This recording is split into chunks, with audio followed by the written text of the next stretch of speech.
5 signs that show you're emotionally intelligent. Wait a minute. Do you know what emotional intelligence is? Do you think you have high or low emotional intelligence? How emotionally intelligent are you? Let's discuss this when we come back.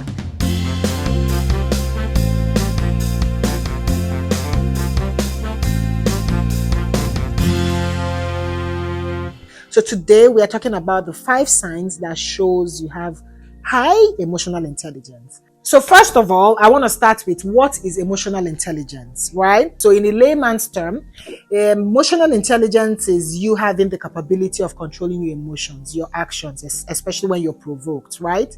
And being able to react positively to a situation or de-escalate a situation that is already escalated, or manage a situation that is already escalated, right? Especially when you're angry or you're in an uncomfortable conversation or situation or argument, right?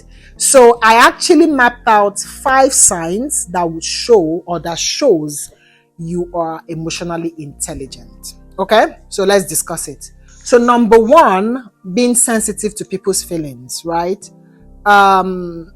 I've often noticed that a lot of us are very insensitive to how others around us feel or how we make them feel. We feel that we have mouths and we can say whatever we want to say, no matter how it comes out. We kind of feel justified that because we're angry, hey, I was angry, now that was why I said that, and that makes it okay. But no, that shows that you're not really emotionally intelligent.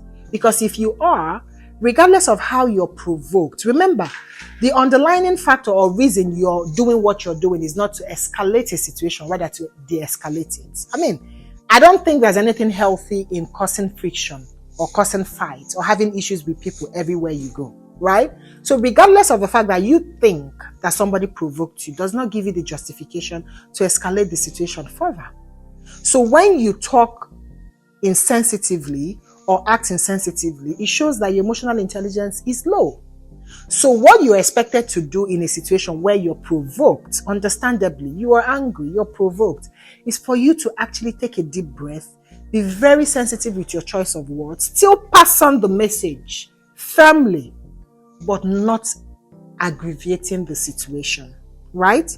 That is a sign to show that you are emotionally intelligent if you're able to do that. Number 2, pause before you talk. A lot of people just open their mouth to talk. Just, I have mouth, oh yeah, action. The mouth starts running. When you're emotionally intelligent, you take a deep breath before you talk. Articulate your words first in your mind before you bring them out. Delete the ones that don't come out, that you think won't come out well, and say the ones that will come out healthy. Because you're supposed to transfer love, kindness, positivity to the next person, not negativity, not sadness. Okay? Number 3, you encourage and gain from criticisms. And this one to me is really very profound. You know, most of us actually shy away from being criticized. Or some of us actually feel that criticism is attack on our personality. So what we do immediately we are being criticized is actually to protect ourselves by being violent with our words, or being, defensive or protective of our space, or ignoring that entirely. But someone that is emotionally intelligent would really see the strength in you criticizing them, regardless of how negative or unhealthy the criticism comes out. Because that person has high emotional intelligence, the person is able to narrow and listen to the substance in what you're saying, regardless of how it comes out. That doesn't mean they won't look for an appropriate time to tell you that the way you said this wasn't right, but I appreciate the message. They could do that if they wanted to, but they don't shy away from the fact that criticism might even help them better in life. So they encourage that, and you see them learn and be better people based off of that criticism. Number 4, someone that is emotionally intelligent knows how to control his or her thoughts and actions. I could remember there is this classmate of mine in school that was seriously provoked by another classmate, and the girl was actually pushing her.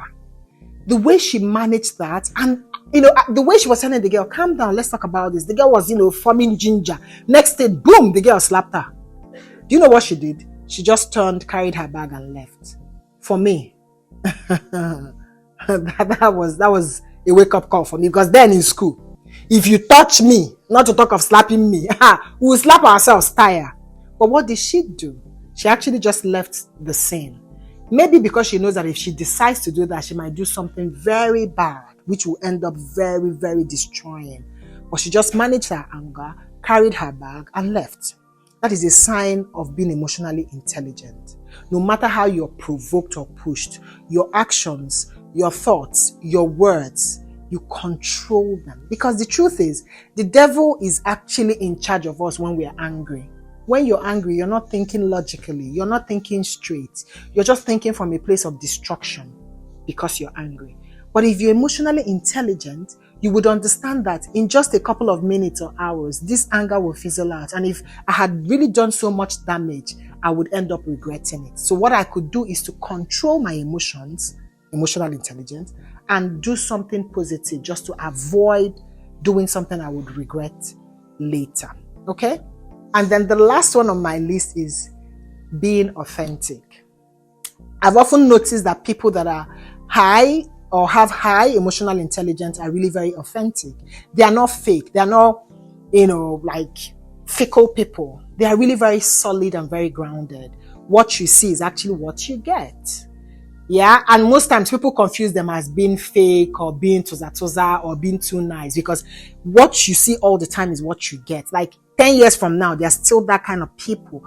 Always happy, always kind, always coming with light, positivity, energy. And most people that are sad don't even understand that. But this is something they've practiced and learned and built on, that has become part of them because they are in this journey of personal development. A lot of us don't even care about developing ourselves. Who we were 10 years ago is who we are now and who will be another 10 years. Nothing changes because we feel, the only thing we need to do is to make money, get married, have children. But life is more than that, isn't it? So, so that's my 5th sign of showing that you're emotionally intelligent. So tell me, are you emotionally intelligent? Do you think you have 5 of them? Do you think you have 3 out of the 5? Do you think you have 2? Do you think you're on the trajectory of becoming better? Do you even want to be emotionally intelligent, or you want to be bus? If somebody gives me 1, I'll give them 10. Let me know what you think. But anyway, on this note, I will always say, like I always say, kindly hang in there, for the very best is next. Next time. Ciao, ciao. Mwah. Love you.